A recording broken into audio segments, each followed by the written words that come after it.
मैं नहीं कह रही कि आप किसी के पर्सनली अगेंस्ट हो जाए। हम भी अगर किसी की सोच से इत्तेफाक नहीं रखते तो हमें डिफर करने का हक है, इससे आप अगेंस्ट नहीं हो जाते। लेकिन एक उनकी सोच है, एक आपकी सोच है, तो कहना तो बनता ही है। क्योंकि जिस दिन आपका यूट्यूब आ रहा है उसी दिन ये स्टेटमेंट आ रहा है, ये महज इत्तेफाक तो नहीं हो सकता। शायद राम, क्योंकि रावण को आप कहते हैं मानते नहीं है, बिल्कुल नहीं मानते।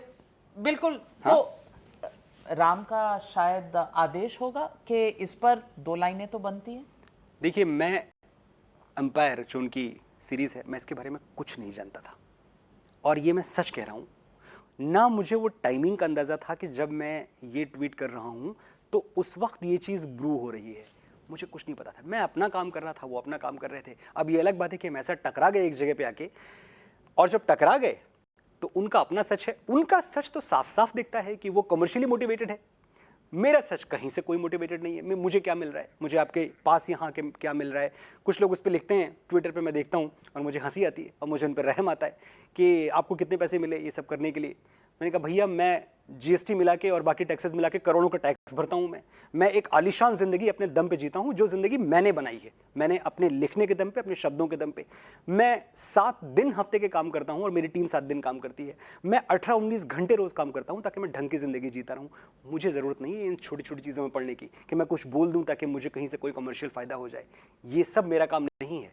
एक बात सच है कि हम सबकी एक बेसिक जिम्मेदारी देश के लिए भी है।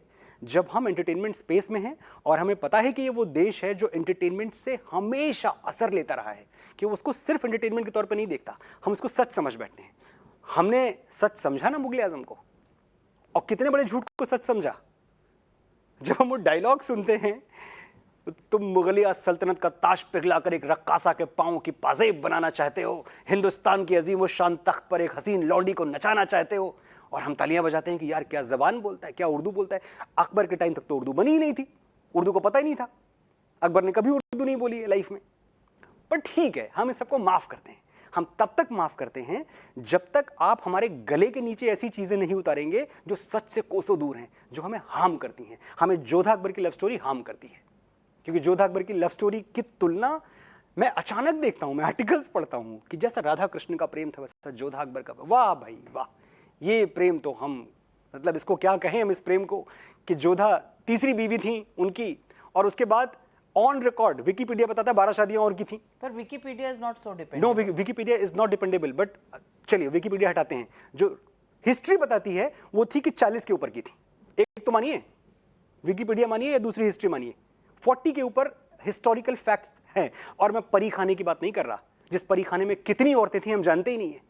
ये वही थे ना जो जोधा अकबर जैसी लव स्टोरी, इतनी शदीद लव स्टोरी, इसके बावजूद रानी रूपमती का पूरा मालवा तबाह कर दिया, क्योंकि रानी रूपमती पे दिल आ गया था कि अरे ये तो मतलब बड़ी सुंदर औरत है। कहाँ आप हमें लव स्टोरी सुना रहे हैं? हमें मत गुमराह कीजिए। हमें अगर कहानियां सुननी है। पर वो तो किसी खान ने आपको गुमराह नहीं किया था, वो तो गवारीकर साहब ने आपको गुमराह किया है, तो आप उन पर तो नहीं बोले।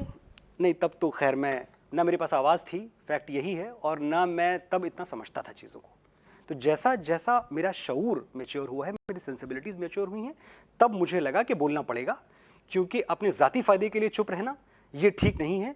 मैं इसलिए ज़िंदा हूँ कि मैं बोल रहा हूँ। दुनिया किसी गूंगे की कहानी नहीं कहती।